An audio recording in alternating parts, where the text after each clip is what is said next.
안녕하세요. 스타119 임광목 대표입니다. 9월 25일 수요일 오후 3시 48분 장마감 유튜브 방송입니다. 자, 이런저런 호재들로 인해서요, 아침에 좋은 출발을 한 우리 한국 증시가요, 시간이 오후 시간으로 넘어가면서 어딘지 모르게 스멀 하락 전환되려고 하는 그런 기운이 감지가 되더니 시간이 종가 쪽으로 2시 이후에 종가 쪽으로 기울어져 가면서 어떤 그 단기적으로 조금 급한 매물들이 출회가 되면서 변동성, 장 막판으로 가면서 거의 한 1% 가까이 코스닥도 그렇고요, 코스피도 그렇고 하락 반전되는 그런 모습이 나왔습니다. 조금 그 정상적인 모습은 아닌데요. 그리고 좀 한국적인 특수한 상황이 있었기 때문에 그런 배경에 대해서 오늘 좀 설명을 드리려고 하고요. 그리고 이제 어제 우리 장마감 이후에 드디어 그 코리아 밸류업 지수, 그 밸류업 지수에 그 포함이 된 100개 종목이 발표가 됐습니다. 그래서 그 100개 종목들이 그 발표가 됨으로 인해서 희비가 교차하기도 했는데요. 여기서 희비가 교차했다라는 거는 단순하게 밸류업에 포함이 됐으니까 좋다, 또는 밸류업에서 탈락이 됐으니까 나쁘다, 이런 측면이 아니고요. 어쨌든 그 지수가 이제 오픈이 됨으로 인해서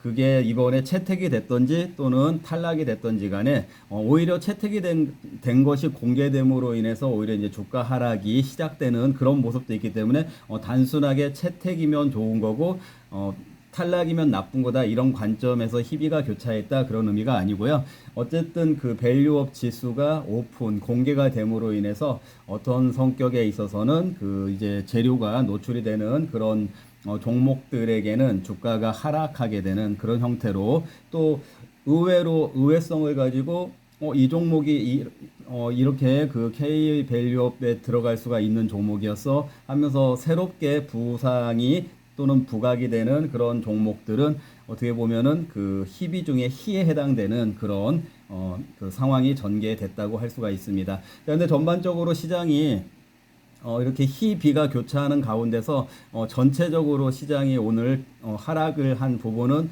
조금 그 한국적인 그런 특수한 상황이 반영이 된 부분이 있다라는 부분을 조금 이따가 설명을 드리려고 하고요. 그리고 또 이제 오늘 삼성전자가 지금 역할을 하지 못하고 있는 그런 부분들에 대해서도 또 설명을 드리려고 하고요. 그리고 지금 좀 전에 제가 모두에 뭐 이런저런 호재로 좋은 출발을 했다, 이렇게 제가 그 모두에 말씀을 드렸는데, 일단 그 시장이 그래도 글로벌 증시가 어제 그 중국 증시에 이어서 조금 호재들이 좀 나타나고 있는 모습들이 있습니다. 우선은요, 그런 모습들, 글로벌 증시의 모습부터 한번 체크를 해보도록 하겠습니다. 오랜만에 해외 그 증시 차트를 한번 보도록 하겠습니다. 이게 지금 여러분들 보시면은 필라델피아 반도체 지수예요. 필라델피아 반도체 지수인데, 여기 지금 노란색 박스를 보시면 이게 9월 19일 날 이번 9월 달 들어서 처음으로 이렇게 제가 이번에 그 피벗이 지난주에 이제 단행이 됐으니까 그 이후에 피벗 단행 이후에 필라델피아 반도체 지수는 이 수급선을 돌파를 해야 된다라는 그런 숙제를 가지고 있다라고 말씀을 드렸었고, 지난번 8월 달에 급락해서 반등을 했지만 이 수급선을 돌파를 못하니까 9월 초에 다시 이렇게 급락을 했던 이런 부분들이 있다라는 것도 지난번에 설명을 드렸었고, 지금 이제 이렇게 다시 수급선을 도전하는데, 피벗으로 한번 도전을 하려고 했다가 그 다음날 조정이 나왔죠. 이 조정이 나오니까 그때 시장에서는 이렇게 얘기를 했다고 했죠. 피벗의 효과가 하루에 끝났다. 그런데 그거는 말도 안 되는 논평이다라고 말씀을 드렸고, 일단 이 자리에서 한 5% 급등을 했기 때문에 여기나 여기는 이렇게 숨 고르기 형태로 봐야 된다. 그리고 다시 숨 고른 이후에는 다시 한번 수급선 돌파를 시도할 거다라고 말씀을 드렸는데, 그게 이제 어제 이렇게 수급선 돌파를 시도하는 모습이 나왔고, 또 이제 필라델피아 반도체 지수니까 엔비디아가 어제 다시 120달러, 엔비디아가 다시 120달러를 회복을 했습니다. 자, 그런 그 상황 속에서 이제 그런 그 지금 지점에서 이 필라델피아 반도체 지수가 이렇게 수급선 위로 올라간다라고 하면 올라간다라고 하면은 결국에 우리 한국 증시에도 저는 가장 연동이 크게 되는 부분이 그 필라델피아 반도체 지수의 산업 구조이기 때문에 우리 한국 증시가 그 오늘 그 한국의 특수적인 상황으로 잠깐 변동성이 나오긴 했지만 다시 추스리고 강하게 반등세를 강하게 진행해 나가기 위한 가장 그 선결 조건으로서 이 필라델피아 반도체 지수가 수급선을 돌파를 해야 된다 이건데, 이게 지금 이제 어제 이렇게 마감을 했으니까 자 오늘 밤 이후에 과연 돌파를 할 수 있는지, 일단은 엔비디아가 120달러 회복하고 이런 모습들은 상당히 긍정적으로 보여지는 부분이 있다. 여기서 긍정적으로 보여지는 부분이 있다라고 하는 거는 그동안에 반도체 쪽으로는 국내외 IB들이 좀 계속해서 안 좋은 리포트들이 나오는 등 그리고 업황에 대해서 부정적인 그런 피크 아웃에 대한 언급들이 나오는 등 좀 그 전반에 있어서 그 좀 부정적인 그 기류가 많았기 때문에 지금 이렇게 그 필라델피아 반도체 지수가 수급선을 다시 도전하는 모습은 역시 오랜만에 보는 좋은 모습이다 이렇게 볼 수가 있는 것이고요. 아울러서 제가 또 말씀드렸던 27일 날 발표되는 마이크론의 실적, 마이크론 테크놀로지의 실적 발표로 또 이어지는 지금 지점이기 때문에 어떻게 보면은 지금 현재 오늘 밤부터 이제 진행이 될 미국 증시가 이 선을 돌파하는지 이것이 굉장히 중요한 관전 포인트가 되겠다 이렇게 말씀을 드리는 것입니다. 자, 여기서 그 대만 지수 한번 보실까요? 대만 지수 보는 이유는 아시죠? 제가 그 필라델피아 반도체에 우리 한국 지수가 연동을 많이 한다 이렇게 말씀을 드렸는데, 자, 대만 지수 역시 그 반도체의 영향을 가장 많이 받는 지수라고 할 수 있겠죠. 어떤가요? 대만 지수가 이렇게 수급선을 먼저 돌파를 했습니다. 이거는 어제 그 엔비디아도 급등을 했지만 TSMC도 역시 미국의 ADR이 급등을 했기 때문에 오늘 그 장중에 이런 게 반영이 되면서 그 대만 지수는 이렇게 많이 올라갔죠. 오늘 이렇게 수급선이 어제 돌파가 됐고 오늘 갭으로 이렇게 추가적인 상승이 나오는, 이게 굉장히 자연스럽죠. 반도체 쪽, 필라델피아 반도체 쪽에서 엔비디아가 120달러를 회복을 하고 마이크론 실적 발표도 앞두고 있고 그 필라델피아 반도체 지수가 다시 수급선에 임박해 있고, 이런 것들이 반영이 되면서 대만 증시가 이렇게 강한 흐름이 나온 거는 굉장히 자연스러운 흐름. 근데 사실은 이런 흐름이 한국 증시에도 나왔어야 된다라는 거 말씀드리는데, 한국 증시는 그런 게 반영이 돼서 아침에 좋게 출발을 했지만 이 대만 현재 시간 이 대만처럼 이런 흐름을 지켜내지는 못하고 하락 반전됐죠. 그 부분에 대해서 조금 이따가 제가 다시 설명을 드리도록 하겠습니다. 자, 그리고 오늘 이제 계속해서 이제 제가 그 시장에 대한 이 시황에 대해서 논평을 해드리고 분석을 해드리는 배경으로 오늘 참고를 하시기 위해서 중국 증시에 오랜만에 또 중국 증시의 차트를 한번 보고 넘어가도록 하겠습니다. 자, 중국 증시 어떤가요? 자, 어제 지준율 인하 0.5%포인트를 인하하겠다라고 발표했고, 그거는 실제적으로 200조, 우리나라 돈으로 따졌을 때 200조 플러스 금리 인하 효과까지 하면 한 300조 정도의 효과가 있다. 그런 부분에 대해서 제가 어제 자세하게 설명을 드렸었죠. 자세하게 그 300조 정도의 그 유동성 공급 효과가 있다라고 했을 경우에 그 중국 증시가 앞으로 3개월 정도의 기간에 시장이 그런 상승 흐름을 이어갈 수 있는 그런 토대가 만들어졌다. 그런 부양책이 나온 거다라고 제가 이제 그렇게 해석을 해드렸는데, 이 중국이라는 나라도 좀 재미있어요. 중국이라는 나라 역시 대국이죠. 대륙에 있는 대국이다 보니까 너무 반응이 빨라요. 제가 어제 그 300조 정도 효과라면은 그 점차적으로 한 그 3, 4개월 정도의 그 강세장으로 이어질 수 있고, 그 사이에 그 반등 폭은 한 10%에서 15% 정도 그렇게 갈 수 있는 그런 여력이 있는 유동성 공급이다라고 말씀을 드렸었잖아요, 어제요. 자, 그런데 그게 뭐 1%씩 조금씩 올라가서 서서히 올라가야 되는데, 중국은 지금 어제 오늘 해가지고 이틀 동안에 보세요. 어제 지금 이게 4.16% 정도 급등했고, 오늘 또 장중에 얼마가 고점 대비로 했을 때는 3%대 이상이 이렇게 급등을 하니까 단 이틀 동안에 8%가 지수가 이렇게 급등을 해버리잖아요. 중국의 특징이 이렇습니다.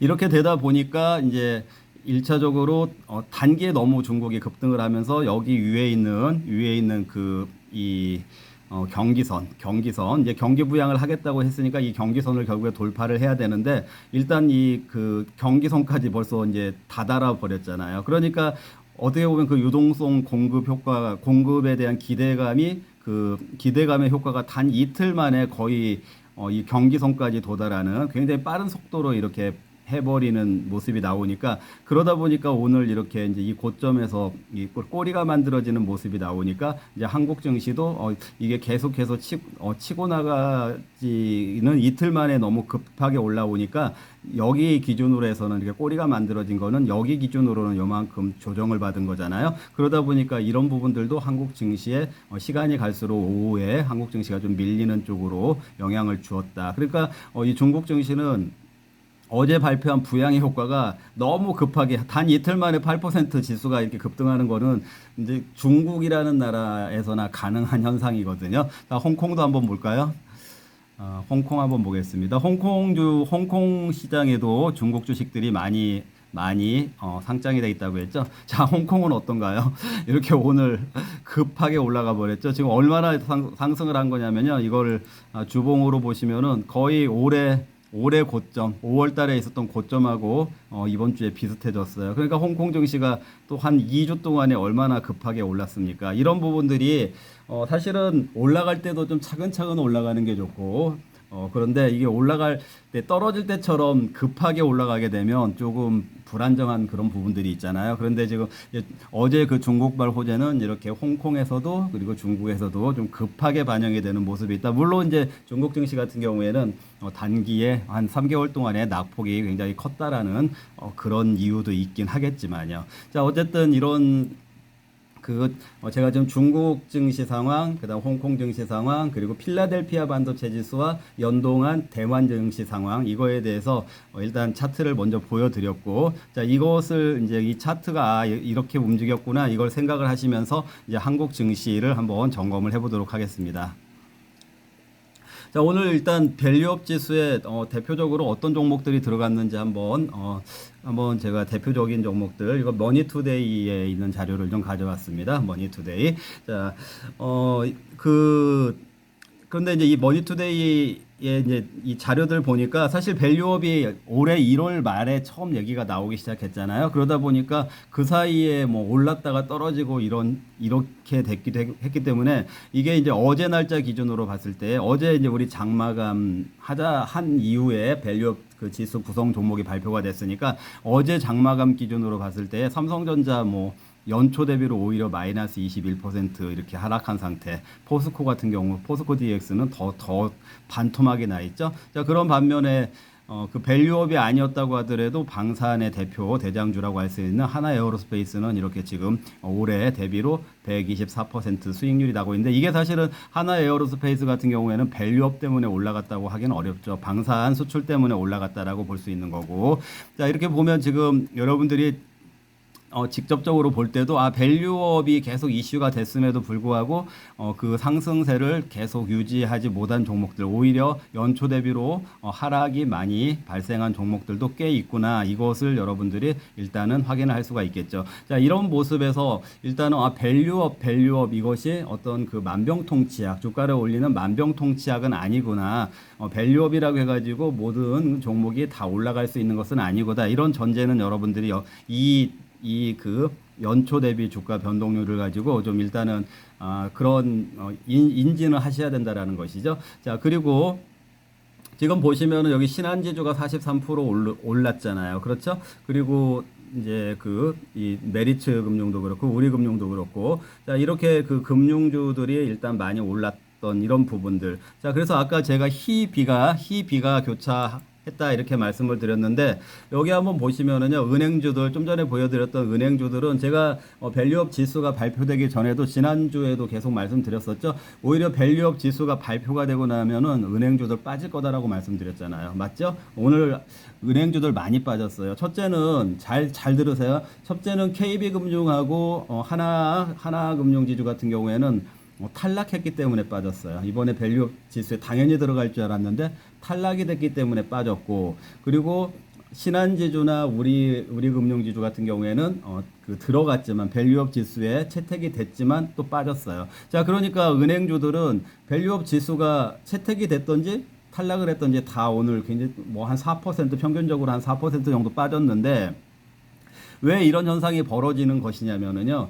일단은 그 이미 그 밸류업 그 기대감으로 해서 은행주들은 너무 많이 반영이 됐다 주가가. 그렇기 때문에 오히려 제가 주가가 이 밸류업 지수가 발표가 돼도 올라가지 못할 거다라고 특별히 그 신한지주 금융지주를 그 지적을 하면서 말씀을 드렸었는데 그런 현상이 오늘 나타난 거고요. 그리고 여러분들이 상식적으로 한번 잘 생각을 해보세요. 자, 이게 지금 결국에는 전체적인 여러 업종들을 다 고려를 하기 위해서 비슷한 가치라고 하더라도 뭐 그 은행주들 중에 두 개는 채택이 되고 두 개는 탈락을 했잖아요. 그러면 만약에 이미 이 밸류업으로 인해서 주가가 어느 정도 올라와 있는 현재 위치에서 만약에 채택이 된 두 개의 종목이 추가적으로 상승을 해서 나머지 종목들이 따라 올라갈 수가 있겠습니까? 아니면은 탈락한 두 개의 종목들이 떨어짐으로 인해서 나머지 두 개 채택된 종목들도 같이 떨어지게 되겠습니까? 어떻게 하는 게 더 가능성이 높다고 생각하세요? 탈락된 거가 일단 올라갈 거라고 생각을 하고 저희 채택될 거라고 생각을 하고 올라갔던 거잖아요. KB라든지 하나금융지주 같은 경우에는요. 그런데 떨어졌으니까 그동안에 그 채택될 줄 알고 올라갔던 것을 토해내야 되지 않겠습니까? 자, 그럼 그 두 종목이 토해낸다라고 하면 그 채택이 된 신한하고 우리금융만 그 같은 은행주인데 차별적으로 올라갈 수가 있겠어요? 자, 업종의 평균적인 주가라는 게 있고 업종에 평균적으로 적용이 되는 PER이라든지 이런 기준이 있기 때문에 만약에 탈락한 두 종목이 급락한다든지 많이 주가가 하락한다고 하면은 당연히 채택된 종목들도 하향으로 평준화될 수밖에 없는 현실. 만약에 4개의 종목들이 다 채택이 됐다고 하더라도 저는 그 밸류업 이미 너무 반영이 됐기 때문에 은행주는 못 올라갈 거다라고 말씀드렸지만 그 중에 2개가 또 탈락을 한 거가 오늘 그게 어떻게 보면은 굉장히 은행주에게는 더 치명적인 악재가 됐다라는 것이죠. 그러다 보니까 그 은행주들이 오늘 많이 빠짐으로 인해서 지수가 그 변동성이 나오게 된 거다. 아침에는 신한금융지주도 약간 플러스로 시작했어요. 왜냐하면은 채택됐다, 밸류업에 채택됐다 이런 거 호재고 그런 것들 반영해서 플러스로 시작됐지만 결국에는 그렇게 다시 급락으로 전환이 됐죠. 그러다 보니까 지수가 흔들릴 수밖에 없었다. 그 은행주의 그 특수한 상황, 이 한국의 특수한 상황, 밸류업에 포함됐던 은행주의 이런 특수한 상황이 오늘 지수에 영향을 줬다라는 거 여러분들이 이해를 하셔야 되고요. 자, 그다음에 제가 이제 업종 중에서 통신주에 대해서도 조금 더 말씀을 드릴게요. 밸류업 관련해서요. 자, 물론 통신주들이 배당을 많이 해요. 방어주이기도 하고 통신주들은 방어주이기도 하고 그리고 비교적 배당 성향이 높기 때문에 이번에 그 밸류업에서 많이 기대감이 형성이 됐고 또 주가가 많이 올라갔어요. 자, 그런데 문제는 이 통신주들은 이게 밸류업에 포함이 안 된다고 하더라도 이미 배당을 많이 했어요. 그랬었잖아요, 그동안에. 그런데 이제 그 밸류업의 개념은 이렇게 배당 많이 해주고 배당 성향 좋으니까 주가가 올라가야 된다 이런 개념으로 해서 통신주의 주가라도 올려서 한국의 그 디스카운트를 해소하겠다 이런 취지로 밸류업이라는 말이 나오게 된 거잖아요. 자, 그런데 거꾸로요, 역설적으로 생각을 해보세요. 그래서 통신주 주가가 올라갔잖아요. 그러면은 배당은 예를 들어서 작년에 뭐 한 2만 원 정도 했던 주가 2만 원 정도 했을 때 배당을 2,000원 했는데 지금 주가가 4만 원 됐는데 배당을 1,500원 한다고 하면 오히려 배당 그 수익률이 떨어지게 되는 거잖아요. 무슨 얘기인지 아시겠죠? 자, 그래서 만약에 이렇게 그 배당 성향이 좋았던 통신주들이 이 밸류업으로 인해서 주가가 올라갔기 때문에 오히려 이제 그 배당 수익률, 왜냐면은 그만큼 배당을 받으려면 옛날에 2만 원만 내도 됐는데 지금 4만 원으로 주식을 사야 되니까 오히려 그거보다는 차익 실현하겠다는 2만 원일 때보다 지금 뭐 4만 원으로 올랐다고 하면은 차익 실현 하는 게 배당받는 것보다 훨씬 낫겠다 이런 계산이 나오잖아요. 그렇기 때문에 이 통신주들도 이 밸류업이 발표가 낸 어제 그 발표가 난 어제부터는 이 주가의 그 상승 모멘텀을 상실을 했다. 그리고 이미 너무 주가의 그 배당 성향이 좋다라는 거는 너무 많이 반영이 됐다. 그리고 공교롭게도 이 은행이나 통신 쪽은 아무래도 좀 그 업종군 자체가 어떤 인허가 관련해서 정부의 눈치를 좀 많이 봐야 되는 업종이다. 그런 업종들이 좀 정부의 그 밸류업 프로그램 의지에 많이 그 동조를 했었다. 근데 그런 것들이 그 주가에 어느 정도 많이 반영이 됐었었는데 이제 어제 그 발표를 통해서 더 이상의 이런 종목들에 있어서는 상승 동력으로 이어지기는 어려웠을 것이다. 이렇게 분석이 되는 부분입니다. 그러다 보니까 오늘 이제 은행주라든지 통신주들 하락도 역시 이제 한국의 지수에 영향을 주었다라는 것이죠. 자, 그런데 이제 오늘 만약에 이렇게 이런 밸류 발표로 인해서 오히려 그 B에서 B에 해당되는 그런 종목들이 하락을 했다고 하더라도 오늘 삼성전자가 아까 대만 증시 보여드렸던 것처럼 그 필라델피아 반도체의 그 소식에 그대로 반영이 되어서 삼성전자가 좀 강하게 나가줬다라면 지수가 그렇게 빠지지 않았을 거예요. 왜냐하면 삼성전자가 조금 지수를 버텨주면은 은행, 통신 이런 종목들 또는 최근에 좀 많이 올랐던 그 바이오 쪽 이런 종목들이 차익이 나왔다고 하더라도 지금 지수가 흔들리지 않았을 텐데 문제는 삼성전자가 무슨 이유인지 그 이유는 당연히 저는 항상 말씀드리다시피 그 삼성전자의 그 파생 수고 관련해서 주식 선물 관련해서 움직인 것으로 저는 분석을 하고 있는데 삼성전자가 오늘 같은 날에도 필라델피아 반도체 지수에 그런 호재가 있었음에도 불구하고 오늘 힘을 내주지 못했잖아요. 그렇기 때문에 오늘 지수가 흔들릴 수밖에 없는 그런 특수한 상황이었다. 이렇게 여러분들이 이해를 하시면 되겠습니다. 자, 그리고 또 그 밸류 관련해서 제가 좀 눈여겨본 부분, 그 엔솔이라든지 에너지 솔루션, LG 에너지 솔루션이 우리나라 시가총액 3위나 되는데 포함되지 못했어요. 그리고 코스닥 시가총액 거의 한때 1위였던 에코프로 이런 종목들 2차 전지의 대장주들은 이번 밸류업에 포함되지 못했다. 제가 2차 전지의 그 업황에 대해서 항상 부정적으로 말해왔던 그 이유가 역시 수익성이라든지 안정성 측면에서 그 2차 전지 종목들은 이 밸류업에 해당된다라고 볼 수가 없다라는 평가를 받았구나. 이 부분도 여러분들이 다시 한번 리마인드를 해보시면 좋을 것 같고요. 자, 그리고 밸류업 지수의 그 평균치를 좀 보니까요. 일단 여기 한번 써볼까요?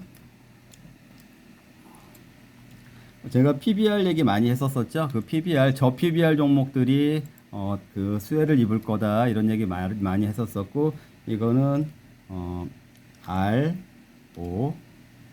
ROE 소문자로 쓸게요. 이거는 배당 수익률 이렇게 써볼게요. 자, 이렇게 됐는데 PBR이 이번에 그 밸류업 그 100개 지수의 평균 PBR이 2.6이나 돼요. 그러니까 사실은 그 PBR이 북밸류 장부 가치 가지고 따지는 자산 가치인데 사실 0.2, 0.3, 0.4 이렇게 되는 종목들도 많아요, 우리나라에. 그런데 이 100개 종목 평균은 2.6이나 되니까 과연 이 PBR만 본 건 아니구나라고 이렇게 해석을 할 수가 있어요. 그러니까 말하자면은 PBR이 아주 낮아도 불구하고 아까 여기서 말했던 것처럼 어떤 그 업종에 그 공평하게 그 배분해주는 그런 이번에 그 선정의 그런 요건이 있었기 때문에 오히려 생각보다는 이번 밸류업 지수에 들어간 그 종목들의 평균 PBR이 그렇게 낮은 건 아니다. 그러니까 자산 가치 측면에서 그렇게 매력이 있진 않다. 그러니까 자산 가치가 부각이 돼서 자산주라고 부각이 되면서 이 밸류업 지수에 포함된 종목들이 주가가 향후에 많이 올라갈 것 같지는 않다. 이 말씀드리는 것이고요. 대신에 ROE, 리턴 오브 에쿼티, 제가 가끔 이 ROE라고도 하고 어떤 때는 ROI라고도 하는데요. ROE, ROI, ROA 다 이게 CAPM이라고 해서 그 자본자산 가격 결정 이론에서 포트폴리오 이론에서 나오는 개념들로서 그게 결국에는 그 WACC라고 해서 그 자본 비용하고 같이 수렴을 하게 된다. 그 기업 가치가 수렴하는 쪽으로 기업 가치가 극대화되는 쪽으로 그게 이제 그 규모 같은 게 결정이 된다. 그런 데서 나오는 용어들이에요. 그 ROI 뭐 이런 것들. 근데 여기서 이제 자기 자본 수익률을 기준으로 한다고 했으니까 ROE라고 이제 거꾸로 해석하면 ROE나 나중에 ROI나 다 똑같아지거든요. 계산상으로는. 그런데 이제 여기 ROE라고 이제 표시를 할게요. 자기 자본 수익률이 그래도 보니까 수익 15.6.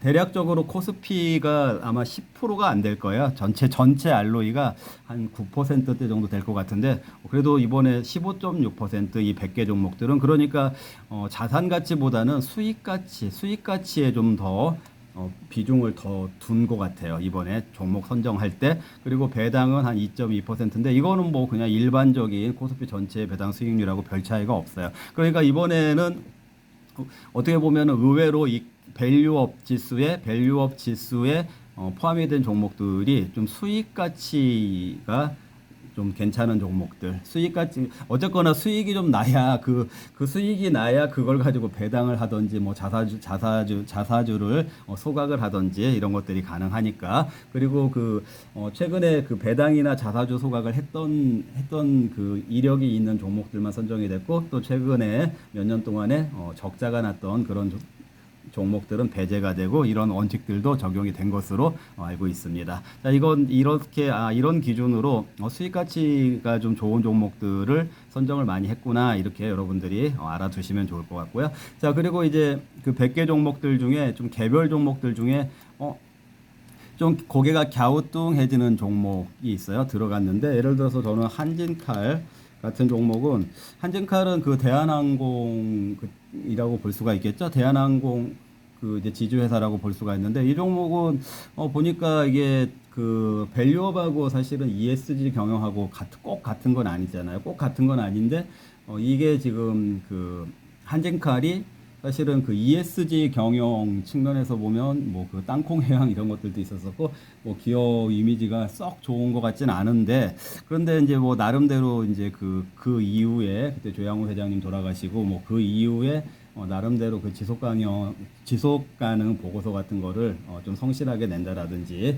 ESG 경영에 대해서 사실은 그 항공산업은 ESG 경영을 제대로 하기가 좀 어렵죠. 일단 기본적으로 그 석유 연료를 쓰기 때문에 그게 좀 환경 쪽하고는 좀 맞지 않아요. 그 항공사가 ESG 경영을 한다. 그러니까 환경 쪽으로 개선시키기에는 좀 한계가 있는 그런 업종이긴 한데 그 외에 뭐 소셜이라든지 거버넌스 쪽으로 좀 어필을 한 부분이 있긴 한데 그래도 제가 봤을 때 이 한진칼은 왜 들어갔지 이런 생각이 드는데 그래도 들어간 이유가 이게 우리나라에서 그 여러분들도 상식적으로 아시겠지만 그 플래그 캐리어라고 해서 한국에 있는 항공사들 중에서 태극기 붙이고 다니는 항공사는 한진칼이잖아요. 그러다 보니까 이 업종 안배에 있어서 좀 한진칼을 넣어준 게 아닌가. 그러니까 아까 무조건 그 기업 가치로만 하는 게 아니고 업종을 좀 공평하게 하겠다, 업종별로 좀 나누어 갖겠다 이런 배분을 했다고 했으니까 그래서 좀 어떻게 보면 한진칼을 좀 들어간 게 좀 갸우뚱해지긴 한데 어쨌든 들어갔습니다. 그래서 오늘 한진칼의 주가가 좀 많이 올랐죠. 자, 그런데 이제 제가 이 한진칼은 좀 고개가 갸우뚱해지는 반면에 이런 종목들 들어가는 거는 정말 당연하지. 이번 밸류업을 기회로 해서 좀 주가가 더 많이 올라갈 수도 있겠다 생각되는 종목 한 두 가지만 여러분들께 추천드릴게요.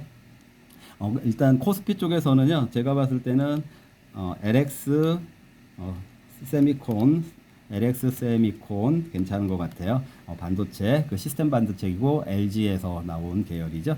그리고 코스닥 중에서는 원래 우량주였는데 저는 코스닥에 그런 말도 안 되는 알테리온이나 뭐 HLB나 HPS나 엔캠이나 막 이런 종목들이 시가총액 1위 하는 건 말이 안 되고 지금 말씀드리는 종목이 시가총액 1위 해도 상관없다고 생각할 만큼 좋은 종목인데 솔브레인이라는 회사. 근데 이 회사 최근에 주가가 상당히 많이 단기 반도체 쪽 관련된 종목이기 때문에 많이 고점 대비로는 많이 하락을 했는데 이번에 그 밸류업 지수 편입을 공개로 해서 이런 종목들 그 일반적으로 많이 알고 있는 종목들은 아니잖아요.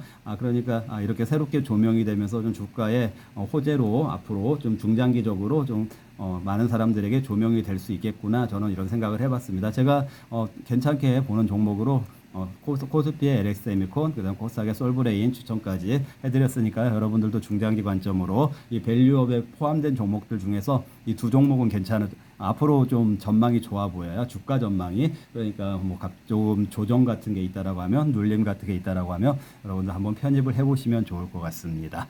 자, 오늘 제가 밸류업 오늘 뭐 어쨌든 그 밸류업에 대해서 우리 증시를 하는 사람으로서 좀 정확하게 정리를 해서 좀 알고 넘어갈 필요가 있을 것 같아서요. 저의 지식과 저의 분석을 공유를 해드렸고요. 그리고 오늘 이제 한국 증시가 어제 그 필라델피아 반도체 지수가 다시 수급선을 도전하고 있음에도 불구하고 한국 증시가 좀 하락 변동성이 나온 이유들은 이 밸류업 공개로 인한 희비의 교차 그리고 어떤 그 관련 업종들에 있어서의 그 매물 출회 이런 부분들이 그리고 삼성전자가 그 국내적인 상황으로 인해서 힘을 쓰지 못했기 때문에 지수가 반전이 지수가 그 상승세를 대만처럼 상승세를 이어가지 못했다. 이 부분에 대해서 여러분들께 어떤 그 근거를 보여드린 것이고요.